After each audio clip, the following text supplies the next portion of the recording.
So I'm wearing this particular sweater because I finished it. Finally.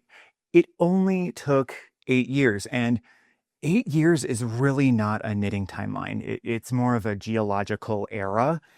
And to be clear, I wasn't working on it continually for 8 years. I did other things. I taught classes. I moved. I answered emails. I stared at the sweater in a bag and let it silently judge me. But the sweater was there, waiting. And part of why it took so long is that I was not just knitting a sweater. I was learning what a sweater is, structurally. I had made scarves, I had made hats, and a scarf is basically a very long rectangle with a lot of ambition. And a hat has a little bit more involved, but still, round thing, head-sized, proceed accordingly. But a sweater is different. It has architecture, shoulder shaping, sleeves, gauge, fit, body, neckline. The part where you have to understand that a flat piece of knitting is eventually supposed to become a three-dimensional human body adjacent object. And then there was the steeking. And steeking is where you cut your knitting on purpose with scissors. Kind of like a criminal. So I cut knitting. I lived on the edge. I literally became briefly feral. And now that I have finished the sweater, I am dangerous in a very specific way because I do not know everything. Not even close.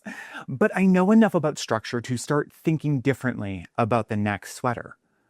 I know where fit happens. I know when my sleeves are too long. I know which choices I would make again and which choices I would absolutely not make again unless I had lost all respect for my future self. That is what structure does. Once you understand the shape of something, you stop just following directions. You start knowing where those important choices happen. I'm Nick, this is Dr. Cranky Pants Teaches, and story structure works the same way. When children understand the shape of a story, they are not just waiting to see what happens. They know where they are. They know what kind of story they are inside. They can anticipate. They can participate. They can notice what changed. They can feel why the ending lands. That is why a child can ask for the same picture book again and again and again and not be bored. They are not failing to appreciate novelty. They are learning the structure. And once they know the structure, the story becomes a place they can move around in with confidence. So this video is not about memorizing plot types. Please do not make children memorize plot types, because that is how a perfectly good story becomes a worksheet wearing tiny, tiny shoes. This is about recognizing story shapes so you can ask better questions during a read aloud, because the structure tells you what kind of question the book is ready for.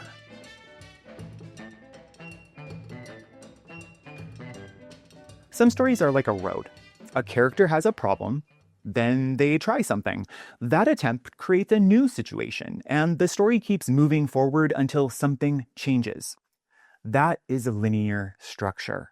Linear does not mean boring. Linear means the trouble has a direction. In This Is Not My Hat by Jon Klassen, a little fish steals a hat from a big fish. Now, this little fish is very confident. Suspiciously confident. He tells us the big fish probably will not wake up. And then, the big fish wakes up. He tells us the big fish probably will not know where he went. And then the big fish starts moving. He tells us he knows a place where the plants grow big and tall and close together. Then the big fish keeps coming. The structure is beautifully simple. Problem, movement, pressure, consequence.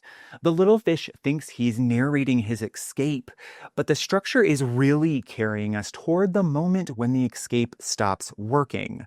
That right there is a linear structure doing its job. It lets young readers track trouble as it builds. And when you know you are in a linear story, your questions can follow the trouble. What is the problem? What is the character trying? Is it working? And what do you think will happen next? Those are not random stopping point questions. They fit the structure. A linear story is ready for prediction because the story is moving forward under pressure. The child is learning to watch for cause and effect. This happened, so now this can happen. This choice created this consequence. The trouble moved. That is the reading work. Now, other stories do something different. They do not just move forward, but they circle. A circular or looping story brings the reader back to where the story began. And sometimes the character has changed. Sometimes the situation has changed. Sometimes the joke is that nothing at all has changed and everyone is trapped forever in the world's most adorable nightmare. If You Give a Mouse a Cookie is a looping structure with definite commitment issues. The mouse gets a cookie. The cookie makes him want milk. The milk makes him want a straw. The straw leads to a napkin. The napkin leads to a mirror. The mirror leads to a haircut. The haircut leads to a broom. And eventually, because apparently no one in this house has boundaries, we end up right back at the cookie. Now, that loop is the joke. The loop is not asking children to track a deep, emotional transformation in the mouse, because the mouse is exactly who he was at the beginning, a tiny chaos engine in overalls. The satisfaction comes from the return. We started with a cookie. We traveled through escalating mouse logic, and we ended with a cookie again. That is why the right teaching question is not just what happened first, next, and last. Now, you can ask that, but if that's the only question, you're missing the structure. For a circle story. For a circular story, ask, where did we start and where did we end up? What came back and what changed? And what stayed exactly the same? Sometimes children give strange retellings when a teacher asks a question that does not match the structure.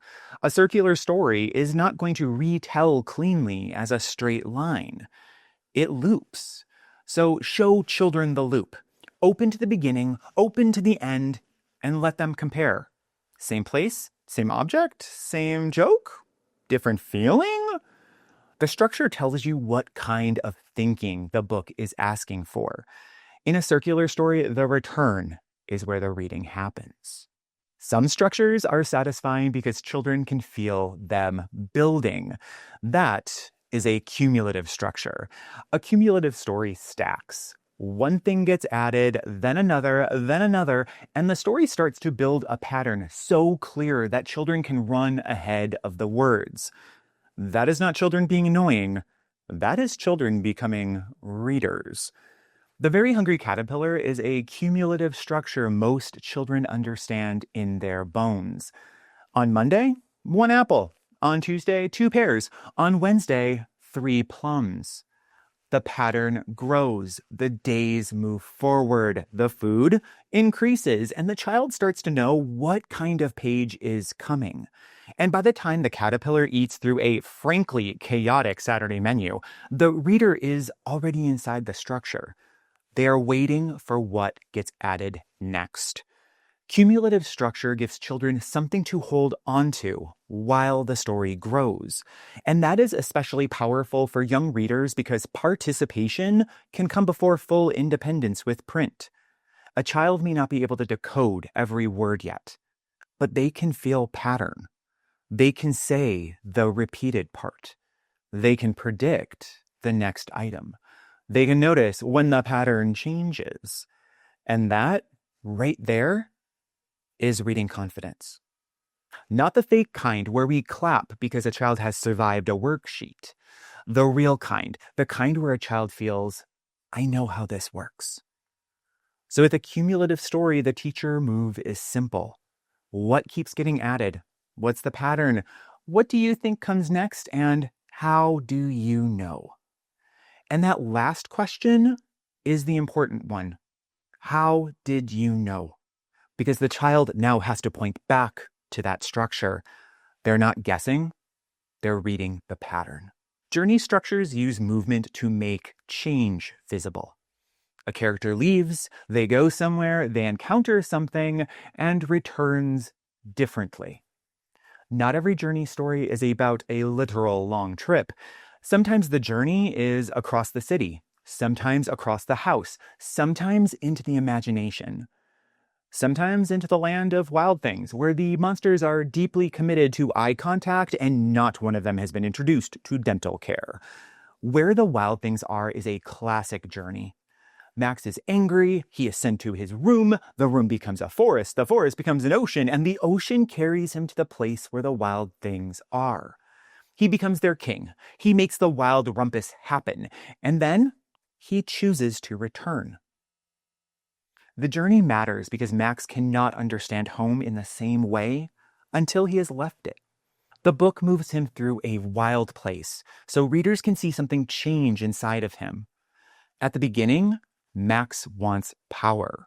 He wants wildness. He wants the room to answer to him.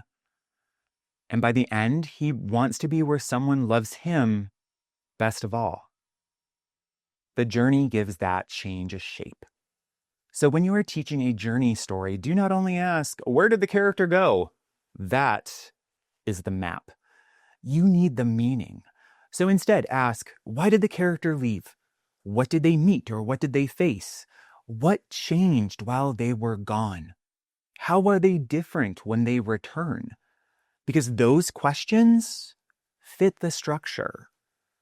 A journey story is ready for questions about change because movement is how the books show change.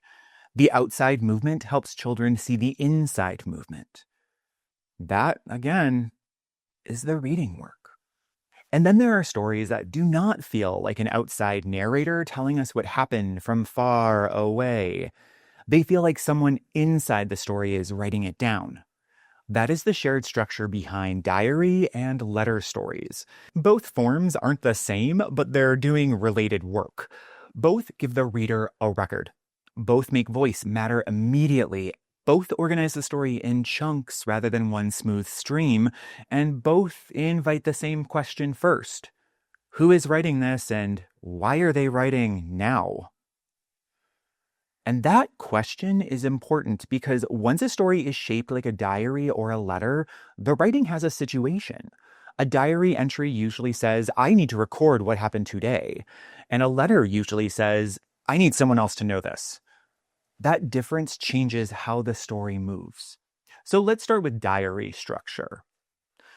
Now, The Unicorn Diaries, Bo's Magical New Friend, is not a traditional picture book. It is a transitional text, one of those early chapter books with short chapters, strong visual support, big voice, and pages that still invite children to read pictures alongside words. And yes, we are absolutely going to spend more time with transitional texts in Module 2, because they sit in that fascinating space between picture books and longer independent reading, and they really truly do deserve their own conversation. The structure is part of why this book works. Look at this. The pages look like notebook paper. Each entry begins with a day marker. Sunday. Then Bo writes, "Hello, new diary." Boom. Automatically telling the reader what kind of structure they are in. We are inside Bo's record. Bo is telling the diary what she thinks matters. She introduces herself, she explains what she knows about trolls, she pauses to label her unicorn body parts, and then she says, "Now back to me," which is funny because the diary form allows that kind of swerve. A diary can wander. A diary can pause for a list. A diary can say, here are 4 things I know about trolls, and that does not feel like the story broke. It feels like the character is recording what matters today. And that's the structure doing work. For a developing reader, that structure can make a longer text feel very navigable. One entry, one day, one moment, one piece of Bo's thinking at a time. So with a diary structure, ask, what day or entry are we on? What did the character record here? What does that character think we need to know, and what has changed since that last entry? And ultimately, always be considering what the diary voice tells us about the character. That's diary structure. Not just cute notebook lines, but a way of organizing time, voice, and attention. Now, a letter structure works slightly differently. A diary records. A letter reaches. In I Want a New Room by Karen Kaufman Orloff, Alex writes letters because he wants something. He wants his own room. The structure gives every page a purpose because Alex is not just telling us he is upset. He is trying to persuade Dad. Dear Dad, that opening matters. It tells us who is writing and who has the power to respond. Alex complains that Annie is a baby. He complains that Ethan broke his skateboard. He complains that Captain Creepy is gone. And then he signs it, "Love, your seriously upset child, Alex." Now, that right there is voice. That is purpose. That is a child building a case. And then Dad writes back. And Dad's response changes what Alex has to do next. And that is a key to letter structure. A letter creates a turn. Alex cannot just repeat the same complaint forever, though honestly, children will try. Instead, he has to adjust. He has to come up with a new reason. He has to make his case.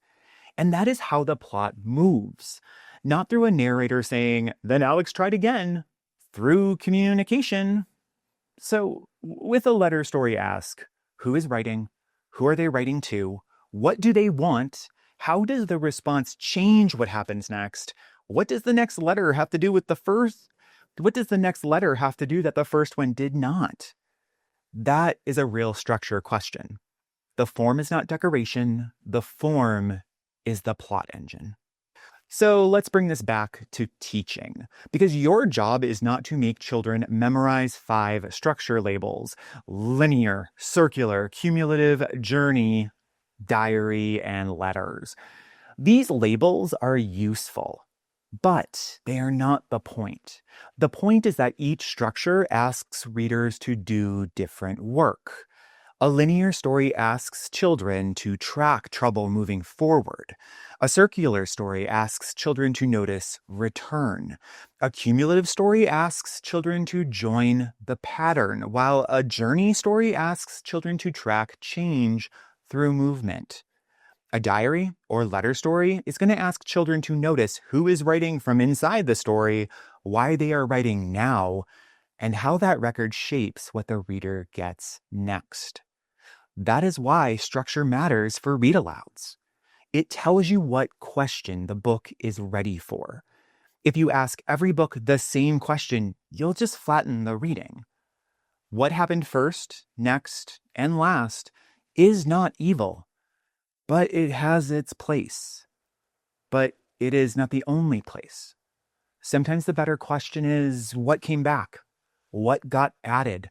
What changed while the character was away? Who's writing this? Why are they writing now? And the structure tells you which question has traction. And when the question fits the structure, children can do more than just remember events. They can understand how the story works. Back to the sweater. I did not finish this sweater because I became the perfect knitter. Please. There are some things happening in these sleeves that will remain between me and the yarn. I finished it because eventually I understood enough of the structure to keep going. I knew where I was. I knew what part came next. I knew where choices mattered. And now, as I'm starting another sweater, I'm not starting from zero. And that is what structure gives young readers. Not a worksheet label, but a way to know where they are inside of a story. A way to anticipate, a way to participate, a way to notice change. A way to feel, I know how this works. When a child asks for the same picture book again, they are not just asking for repetition. They're asking to return to a structure that they understand. And every time they return, they move through it with a little more confidence. And that confidence is important. Because your job is not just to get children through one book. Your job is to help them become readers who know how stories work well enough to enter the next one.